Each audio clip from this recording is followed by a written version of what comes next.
Jeg kommer til at redegøre for særlige forhold ved gennemblødning af hjertet, den koronare cirkulation, hjernen, som er den cerebrale cirkulation, mave-tarmkanalen, som er den splanchniske cirkulation og det føtale kredsløb.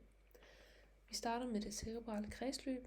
Hertil findes der to store hovedarterier, som er arteria carotis interna, og så findes der også arteria vertebralis. Arteria carotis interna kommer og løber ved halsen, hvor at vertebrale arterie den løber ved columna. Begge arterier løber intrakranielt, og det kan vi se markeret i firkanten i det her gule område.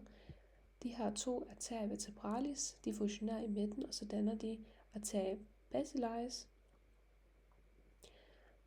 Og de to endegrene fra arteria carotis interna og endegrenen fra arteria basilaris, de danner til sammen det, der hedder arteria circulus villesi.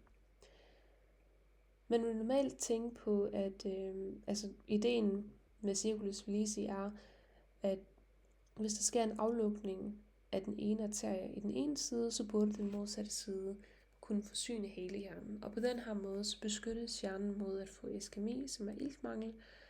Men i praksis så er der dog variationer og anatomiske forskelle, som gør, at det derfor virker ikke helt på samme måde og er lige så hensigtsmæssigt for alle individer.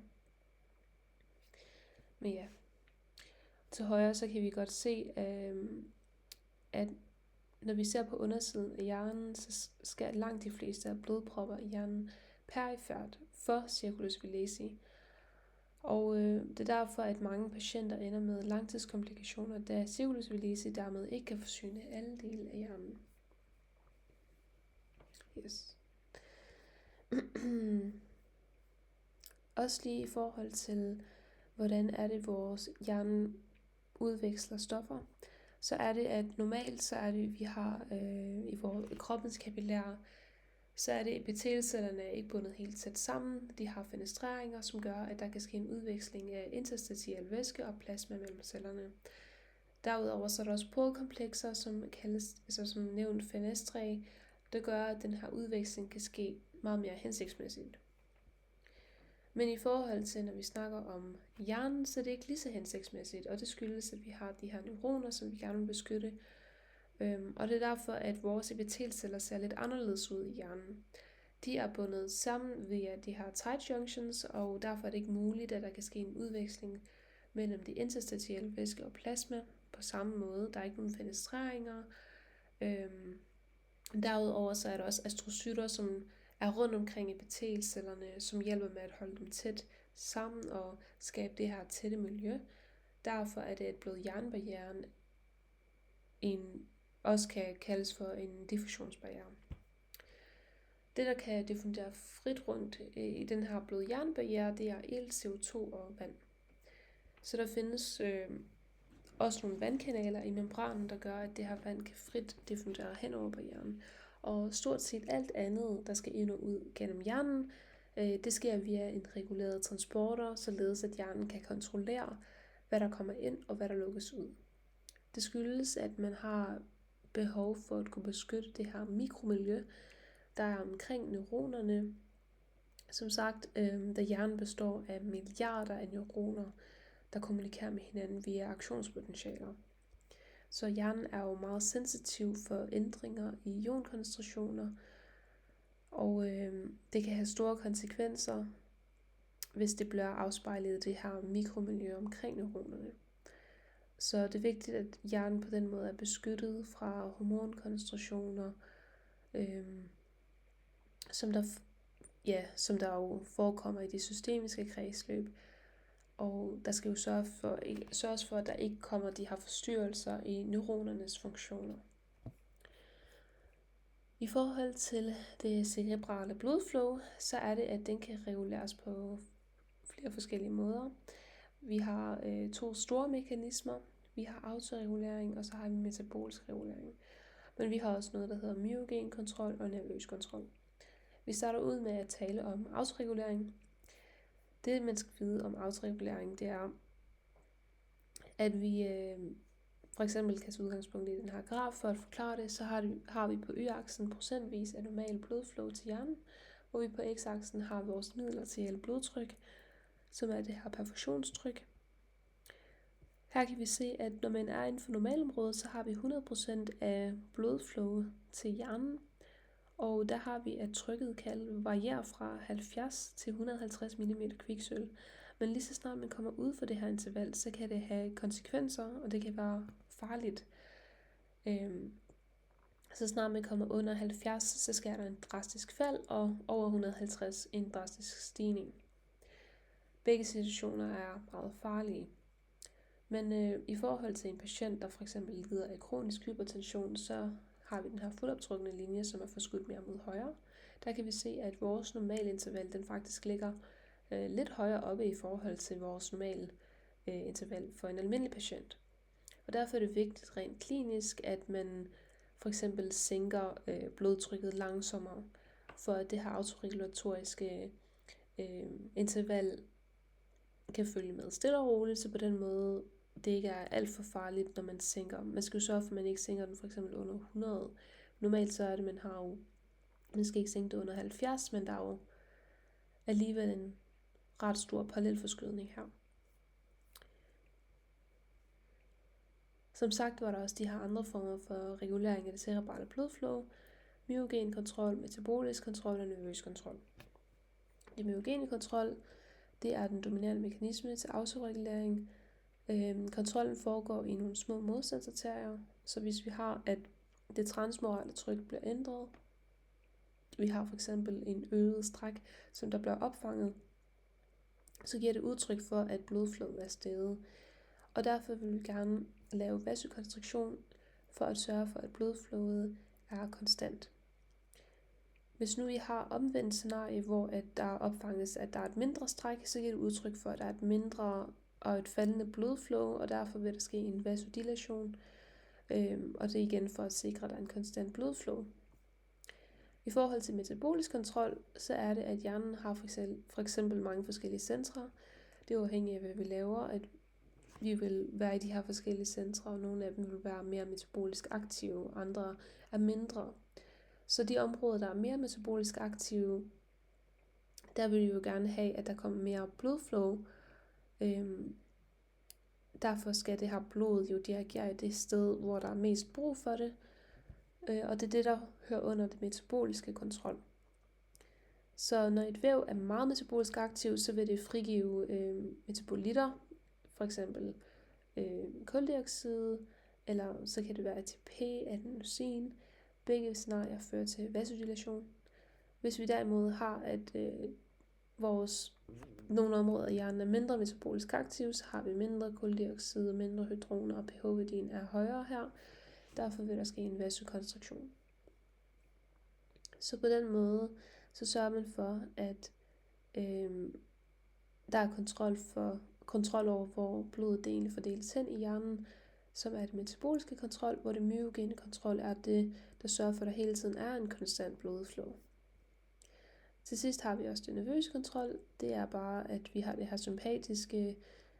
sympatikusaktivering, men den er mere sparsom, fordi at vores metaboliske kontrol vil overrule den nervøse kontrol og dilatere karrene. Og det er meget smart, fordi at hvis vi for eksempel er under en flight, og vi gerne vil have en høj hjerneaktivitet, så vil det være smart, hvis vores kar er mere dilateret, så vi har en øget blodflow, og det vil ikke være særlig smart, hvis vores sympatikus kontraherer karrene. Så på den måde, så er det metabolisk kontrol er mere dominerende over for nervøs kontrol. Vi har også det, der hedder det intrakranielle tryk.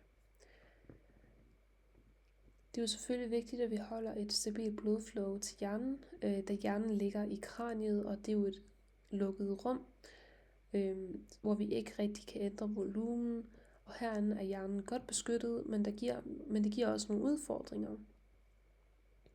Rent fysiologisk, i kraniet har vi jo det her intrakranielle tryk, som ligger på de her 10 mm kviksølv, og det her intrakranielle volumen genererer det intrakranielle tryk. Og det her volumen, det består af hjernen, blodet i hjernen, og det er cerebrospinale væske. Kraniet har den her rigide volumen, der ikke rigtig kan ændres. Og på grafen kan vi godt se, at hvis man så ændrer på volumen, så kommer det jo også til at ændre på den intrakranielle tryk. Og faktisk så ved et lille volumen, så har vi jo normalt det her intrakranielle tryk på 10 mm kviksølv, men hvis volumen øges, så vil trykket stige rigtig hurtigt, og der er en lille buffer, således at man kan øge volumen minimalt, uden at der sker helt det store, men så snart trykket det ændrer sig, grundet volumen øges, så går det meget hurtigt, og trykket kommer til at stige markant. Så en stigning i det her intrakranielle tryk er ekstremt farligt. Hvis trykket først stiger, er det så tæt på umuligt at styre det. Det er derfor, det er vigtigt med en konstant blodflow i hjernen, da man gerne vil få store ændringer da man gerne vil undgå at få de her store ændringer i det intrakranielle tryk. En forhøjet intrakranielt tryk dør man af, da trykket i hjernen hurtigt kan overstige det drivende perfusionstryk, således at perfusionen i hjernen stopper. Og fordi trykket i hjernen bliver så højt, at hjernen trykkes ned gennem forarmen magnum, således man mekanisk ødelægger hjernen. Men dertil har vi så også det her Cushing-refleks. Det er en refleks, der påbegyndes, hvis nu vores intrakranielle tryk det nærmer sig det drivende perfusionstryk. Og der reagerer kroppen ved at igangsætte et massivt sympatikus-respons, således at man får en meget stor stigning i blodtryk, således at det drivende perfusionstryk hele tiden holdes højere end det intrakranielle tryk, så på den måde man stadigvæk kan perfundere hjernen. Og et meget højt blodtryk kan derfor være en indikation på, at der er sket noget med det intrakranielle tryk. Her er der en lille kort oversigt over det, vi lige har gennemgået, så man lige kan tage tid til at læse.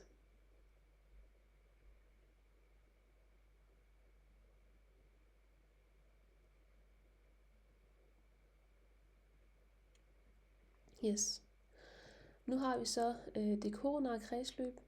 Det koronare kredsløb, det er jo det kredsløb, vi har til hjertet selv. Anatomisk så forsynes hjertet af vores 2 koronarkar, der afgår fra aorta lige efter aortaklappen. Vi har højre koronararterie, og så har vi venstre koronararterie. De forsyner hver side af hjertet, og det venøse tilbageløb, det løber så i hjertets bagflade i det, der hedder sinus coronarius. Sinus coronarius. Ja, vi holder den bare lige her. Det, der er vigtigt at vide med det her koronare blodflow, det er, at det virker lidt paradoksalt, fordi at når vi er under systole, så vil vores koronarkar faktisk blive afklemt, og derfor vil der ikke være blodforsyning til hjertet selv. Det er derfor kun under diastolen, at blodet vil faktisk kunne forsyne vores hjerte. Det er derfor, at blodflowet ikke helt følger det her drivende perfusionstryk. Det skyldes som sagt, at koronarkarne ligger på overfladen af myokardiet, og det afsender en hel masse kar, der penetrerer ind i myokardiet. Under systolen, når kontraktionen den starter, så kommer der til at være en kæmpe kraftudvikling i myokardiet, som gør, at trykket i myokardiet komprimerer de her penetrerende koronarkar, således at de mekanisk afklemmes med en meget stor kraft. Derfor får vi faktisk ikke noget perfusion gennem karrene. Det vil sige, at under systolen så forhindrer hjertet sin egen perfusion. Men når aortaklappen den lukker, og diastolen starter, så begynder myokardiet at relaxere, og på den måde så løsnes den her mekaniske komprimering af karrene, og samtidig har vi stadigvæk et højt tryk i aorta, hvilket gør, at vi får en meget voldsom stigning i venstre koronararterie, og gennem hele diastolen så har vi ingen kompression af karrene, så her har vi mulighed for at kunne få forsynet myokardiet. Det vil sige, at det koronare kredsløb primært perfunderes i diastolen og ikke i systolen. I forhold til regulering af det her koronare blodflow, så er det, at myokardiet er rigtig god til at lave iltekstraktion. Det vil sige, at når der kommer blod igennem karrene, så ekstraherer stort set alt det ilt, der er. Så hvis man måler iltkoncentrationen i et venøst blod, der kommer fra den koronare cirkulation, så er det meget lavt. Det giver et udtryk for, at hjertet har optaget næsten alt ilt. Da myokardiet er så effektivt til iltekstraktion, så betyder det også, at hvis myokardiet har behov for mere ilt, så kan man ikke bare øge iltekstraktionen, da den allerede har taget, hvad der er. Men man skal bare øge det her koronare blodflow. Det er derfor, vi kan se, at der er en lineær sammenhæng med koronare blodflow og myocardial oxygen consumption. Det vil sige, at det som sagt er en lineær sammenhæng. Hvis iltforbruget skal øges, er man afhængig af at øge det koronare blodflow. Det er den eneste måde, vi kan få mere ilt på, ved at levere mere blod. Som sagt, vi havde også, som nævnt tidligere i forhold til regulering af det cerebrale blodflow, så har vi også regulering af det koronare blodflow. Der har vi også metabolisk regulering, autoregulering og nervøs regulering. Den metaboliske regulering er den mest dominerende mekanisme, og den fungerer på samme måde som det cerebrale kredsløb.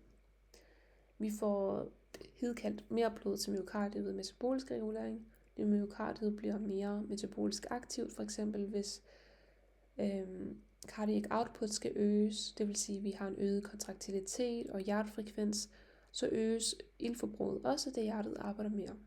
Når myokardiet arbejder mere, vil man gerne få dannet en masse flere metabolitter eller affaldsstoffer, der virker vasodilaterende, og deraf vil man få vasodilateret sine kar, og dermed helt automatisk øge det koronare blodflow.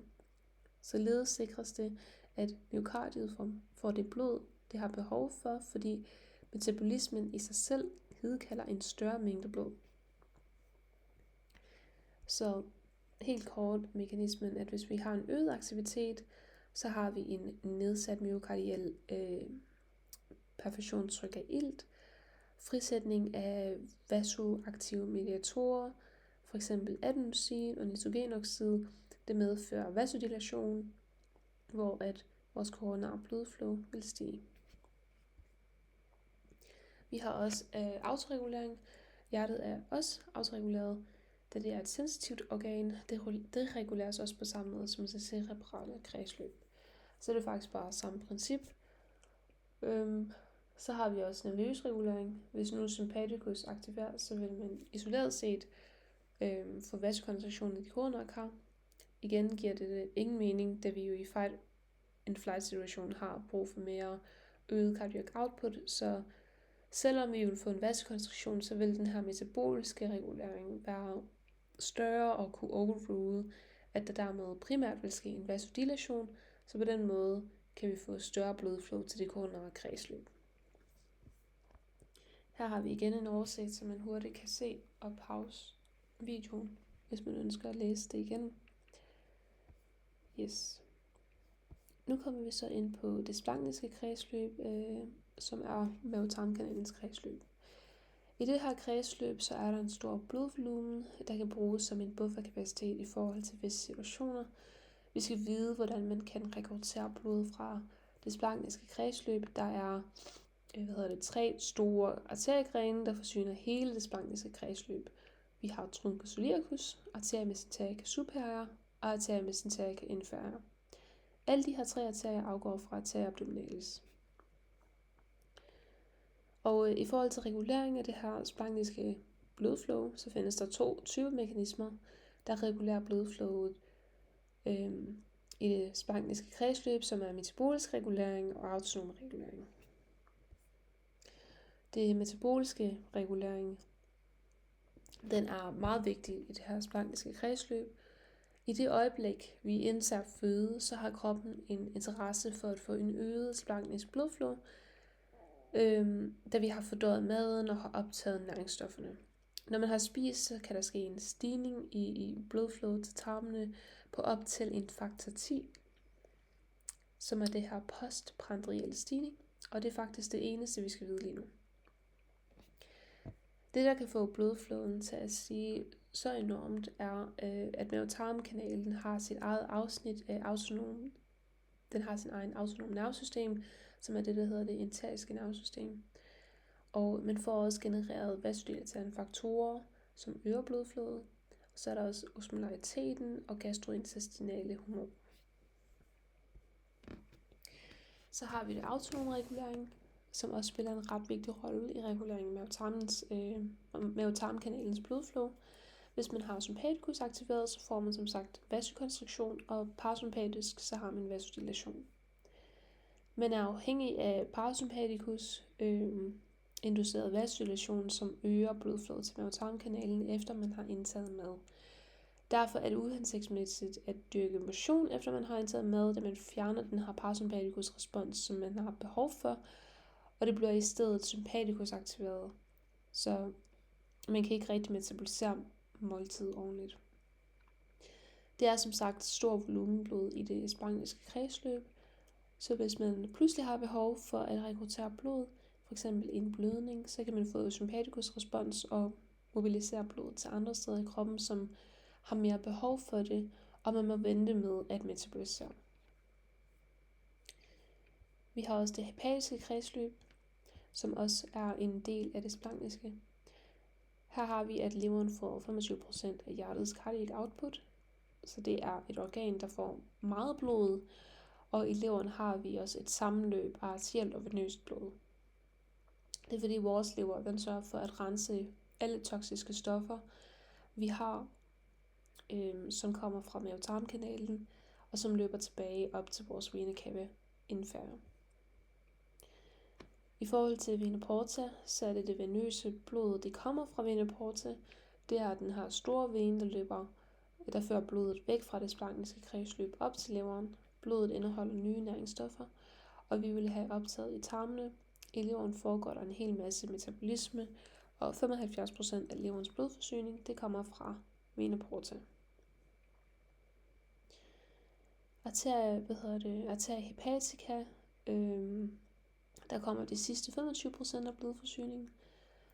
Det lyserøde er leverceller, som ligger i lobuli inde i leveren.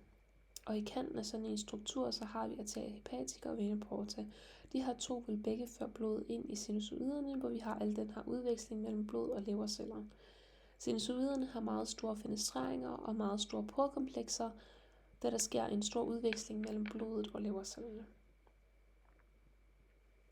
Som sagt, så er det venøse fraløb fra leveren sker igennem centralvenen, hvor blodet til sidst munder ud i vena cava inferior.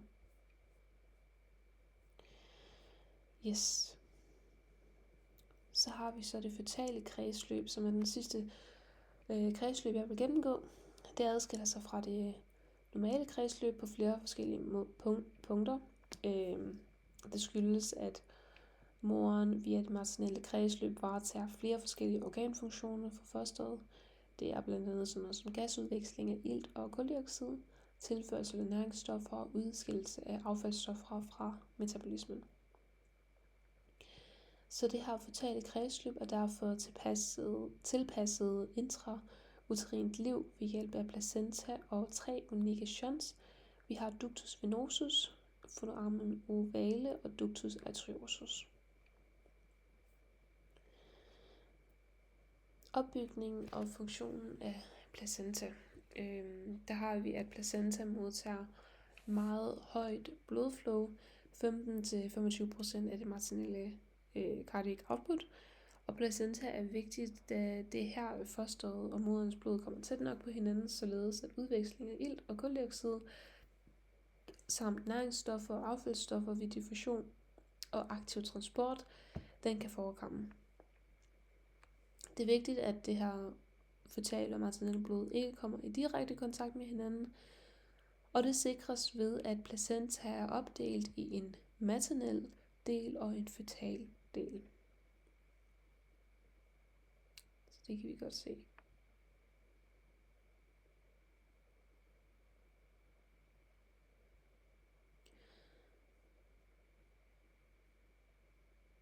Blodforsyningen til den her maternelle del af placenta, det sker via det, der hedder spiralarterier, som er dem, vi kan se her. Disse arterier indmunder i det intervenøse rum, marginelle blood pools, som I kan se her, hvilket er sinusser fyldt med marginalt blod. Blodforsyningen til den føtale del af placenta, det sker igennem umbilikalarterierne, som er dem, vi har her, hvorved at afiltet blod returneres fra fosteret. Umbilikalarterierne forgrener sig i placenta og vokser ind i villi cori vilus, villi cori eller chorionic vilus, der løber ind i det her intervilløse rum. De her blood pools, som vi kan se her. Hvis vi ser på et tværsnit igen med en vilus, så kan man se, hvorledes opbygningen af placenta medfører, at det her medicinelle og føtale blod kommer tættere på hinanden, til at udveksling af gasser og næringsstoffer kan finde sted. Det, der er specielt med den her virus, det er, at den er beklædt med en lag af trofoblaster og omgivet af medicinelt blod. Og centralt i den her virus ses et tværsnit føtale kapillærer, og den diffusionsbarriere, der adskiller det føtale og det medicinelle blod, udgør således af et trofoblastlag, som er bestående af et cytotrofoblastlag og et syncytotrofoblastlag. Det er et løsbundet bindevæv, som er det her gule, vi kan se her. Og nu skal jeg lige være sikker på det, jeg siger. Nej, det var selvfølgelig ikke helt rigtigt. Men ved du hvad? Det er okay. Det var ikke det, jeg pegede på. Og et endotelcellelag rundt om det føtale kapillær. Okay, jeg har et billede af det. Det sætter jeg lige hurtigt ind, så man kan se.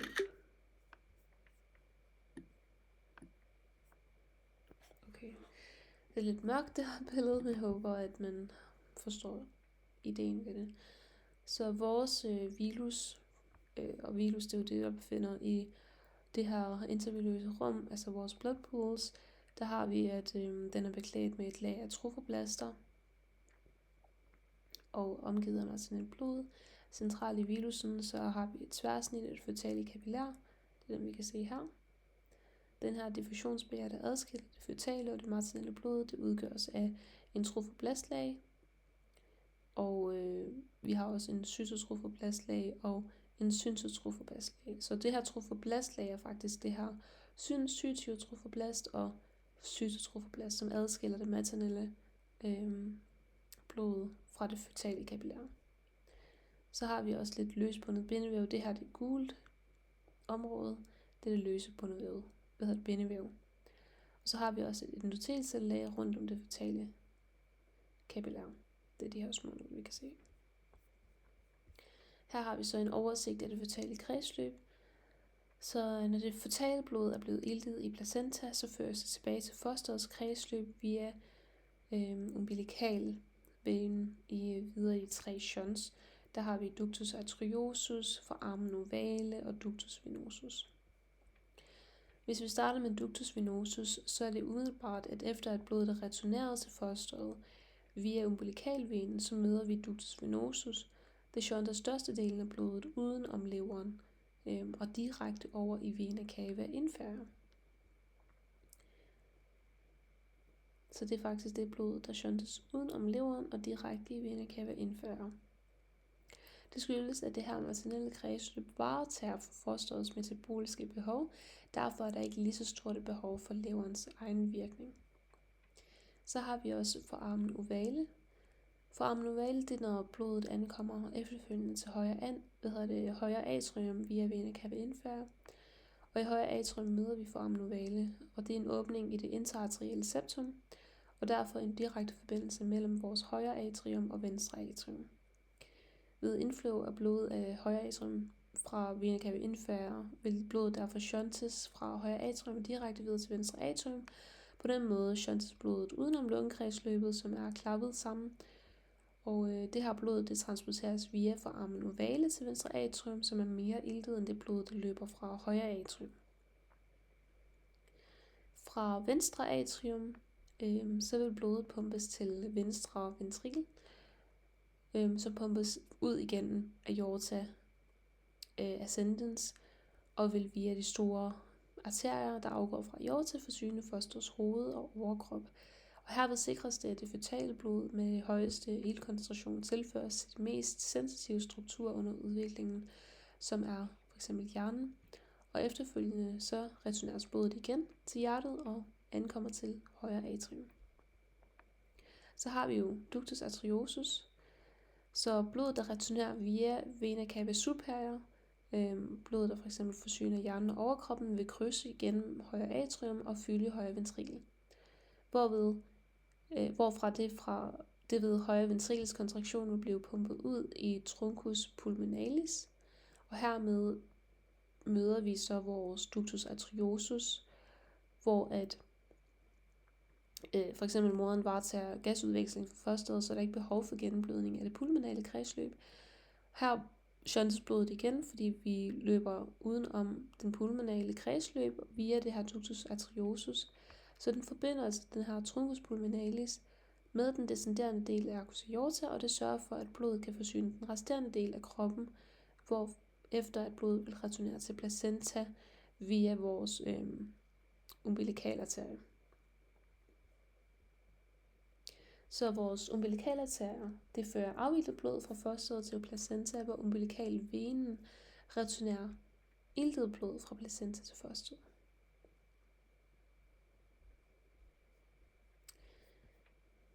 Yes. Der har vi også den her trykforhold slide. Så to af shunsene, som er for armen ovale og ductus arteriosus, de fungerer som højre og venstre shuns. Blodtrykket hos voksne er væsentligt højere i det systemiske kredsløb end det pulmonale kredsløb. Så her ændrer vores trykgradient fra højtryk til lavtryk, hvor fosteret havde højere tryk i venstre side end i højre side, som hos voksne. Og det vil derfor ikke kunne lade sig gøre at shunte blod fra højre til venstre side i fosterets hjerte via forarmen ovale og ductus arteriosus. Så det kommer til at lukke sammen og opføre sig normalt. Så trykforholdene er derfor anderledes hos fosteret. Trykket er højere i det pulmonale kredsløb end i det systemiske kredsløb. Disse trykforhold skyldes jo, at placenta er indskudt i det her systemiske kredsløb. Den vaskulære modstand i placenta er meget lav, og derfor bliver den samlede modstand i det systemiske kredsløb også meget lav. Så derfor er der et lavt tryk. Så derfor har vi et shunt fra højre atrium til venstre atrium. Lungerne er heller ikke foldet ud i fosteret, så derfor er der lavt ilttension i lungerne, hvilket medfører en hypoxinduceret vasokonstriktion i det pulmonale kredsløb. Derfor er modstanden i lungekredsløbet meget stor. Der er et højt tryk i den her kredsløb.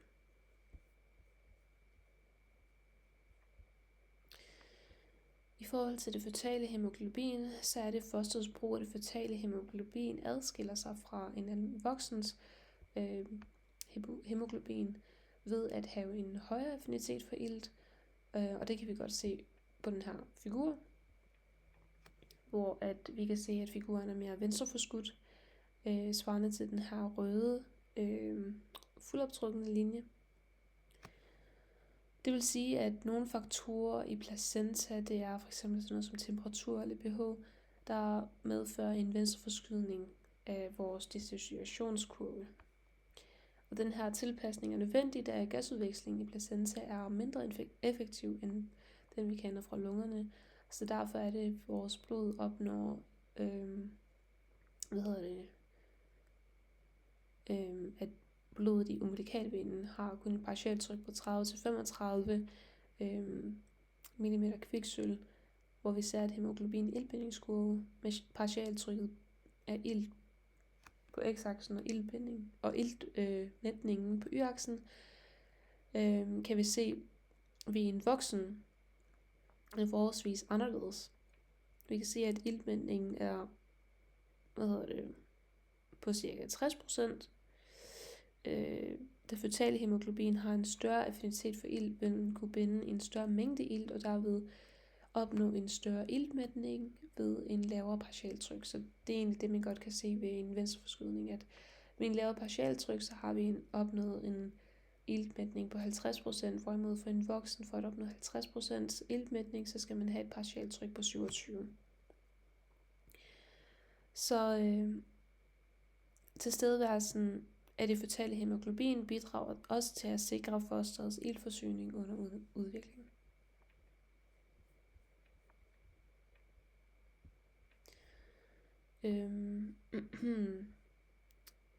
Rent opsummeringsmæssigt så er det, at i det føtale kredsløb, så findes der flere kredsløbsadaptioner, som der skal imødekomme de her forhold, der er ved et intrauterint liv. De her adaptioner findes i placenta, som er udveksling af gasser og næringsstoffer og affaldsstoffer mellem det føtale og maternelle kredsløb. Der er 3 unikke shunts, ductus venosus, foramen ovale og ductus arteriosus. Og det shunts er altså blodet udenom organer, hvis primær funktion varetages af det maternelle kredsløb. Det havde vi blandt andet ved ductus venosus, hvor der sker en bypass af vores lever, fordi vores maternelle kredsløb allerede bidrager til at lave udveksling af næringsstoffer og affaldsstoffer. Så derfor har vi ductus venosus, og samtidig havde vi også ductus arteriosus, som sørgede for, at vi bypassede vores lunger, fordi vi allerede får iltet vores blod lidt gennem vores arcus aorta, hvor at det her blod, som føres gennem arcus aorta, det er forsynet hjernen og overkroppen, hvor at det, der kommer fra ductus arteriosus, det faktisk forsyner den nedre del af kroppen, resten. Og så har vi foramen ovale, som er det, der shunter blodet fra vores højre atrium til venstre atrium. Så har vi, at det helt basalt bare shunter blod udenom organer, hvis primær funktion varetages af det maternelle kredsløb, som jeg nævnte. Jeg gentog igen. Så ja. Vi har også nogle kredsløbsændringer i forbindelse med fødslen. Så vi kan se, at i figuren, vi har heroverfor, det viser, hvordan kredsløbet tilpasser sig overgangen fra det intrauterine til ekstrauterint liv, hvor at barnet selv skal varetage alle sine organfunktioner. Og så på figuren kan man jo se, hvad der sker med lungekredsløbet i umiddelbar tilknytning til fødslen. Lige efter at barnet er født, så vil man trække vejret for første gang, og i den forbindelse med den første inspiration, så vil lungerne folde ud. Det sker øverst, hvor at den vaskulære modstand i lungekredsløbet, den falder drastisk, som følge af et øget ilttension og dermed vasodilation. Dette fald i modstanden følges af en væsentlig stigning i den pulmonære blodflow, da den nu skal modtage det fulde cardiac output fra højre ventrikel. Og det kan vi se her. Så har vi også, at modstanden falder relativt mere end stigningen i det pulmonale blodflow. Og der sker samtidig trygt fald i det pulmonale kredsløb, som vi kan se nederst. Dermed er trykforholdene nu ændret, så vi kan se et højere tryk i det systemiske kredsløb end i lungekredsløbet. Så ja. I forhold til lukningen af de her 3 forskellige shunts, så er det, at lukningen af placentas kredsløb, det sker med tilknytning til fødslen, hvor at der initialt sker en vasokonstriktion og overklipning af navlesnoren, og ved lukning af placentas kredsløb, så øges det her totale perifere modstand, så vi har en øget midlertidig tryk i det systemiske kredsløb. Og i forhold til ductus venosus, så sker det cirka under 3 timer efter fødslen, hvor shunten lukker først funktionelt som følge af vasokonstriktion, hvorved at blodet fra vena porta perfunderer leveren. Efterfølgende så sker der en anatomisk lukning, hvor shunten omdannes til en ligament i løbet af barnets første levemåneder. Det bliver så til det, der hedder ligamentum venosum. Så har vi lukning af foramen ovale. Det sker i løbet af de første timer efter fødslen, som følge af trykstigning i venstre atrium og trykfald i højre atrium. Der er det det der hedder septum secundum, det kommer til at skubbes ind over foramen ovale, hvor det her foramen ovale, det bliver til fossa ovalis, som er en anatomisk lukning, der sker i løbet af få måneder. Lukningen af ductus arteriosus, det sker i de første timer efter fødslen, som følge af en kraftig vasokonstriktion ved en nedsat mængde prostaglandin. Der sker anatomisk lukning i løbet af nogle få måneder, hvor det bliver omdannet til et ligament, og det bliver så til ligamentum arteriosus. Så en kort opsummering. Lungerne foldes ud ved opstart af egen respiration. Det sænker den vaskulære modstand, hvor vi har en øget blodflow i det pulmonale kredsløb.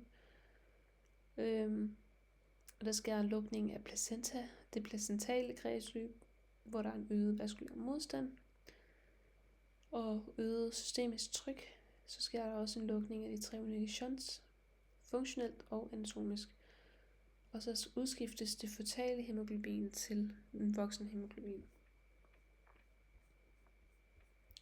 Hvis man nu har en case med en persisterende ductus arteriosus, så er det, at hyppigheden er meget lille. Den er 1-2.000.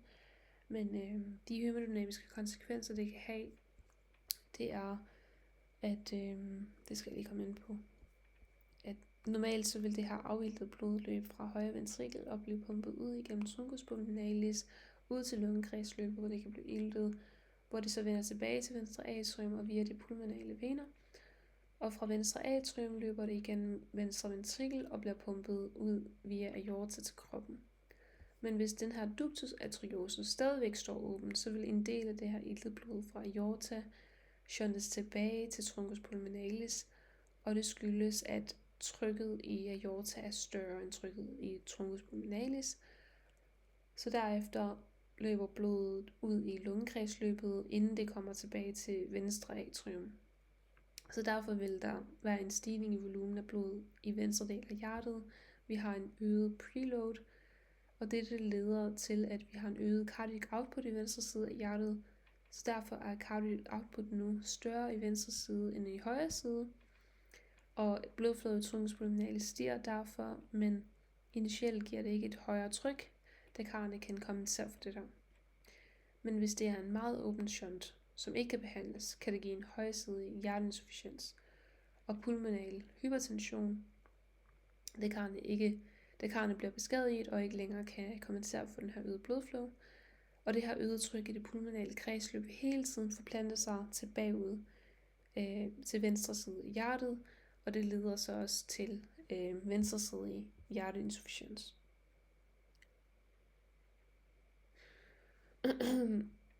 Men det kan meget tidligt blive behandlet, da hormonet prostaglandin holder ductus arteriosus åbenstående, så kan man lukke den ved at give et lægemiddel, der hæmmer prostaglandinet. Og det kan være sådan noget som NSAID-præparater som ibuprofen, der hæmmer prostaglandinproduktionen, og derfor kan man lukke den her ductus arteriosus. Hvis man medicinsk skal behandle en persistent ductus arteriosus, så er det helt bestemt undertype prostaglandin og en helt bestemt receptor, man skal gå efter at ramme. Man giver et lægemiddel, der direkte går efter den her receptor for at undgå bivirkningerne. Og hvis man er gravid, og man spiser NSAID-præparater, så risikerer man derfor at få præmatur lukning af barnets ductus arteriosus. Man kan også mekanisk behandle det ved, at man lægger en kateter gennem lysken og går op i hjertet og lægger en metalspiral in coil.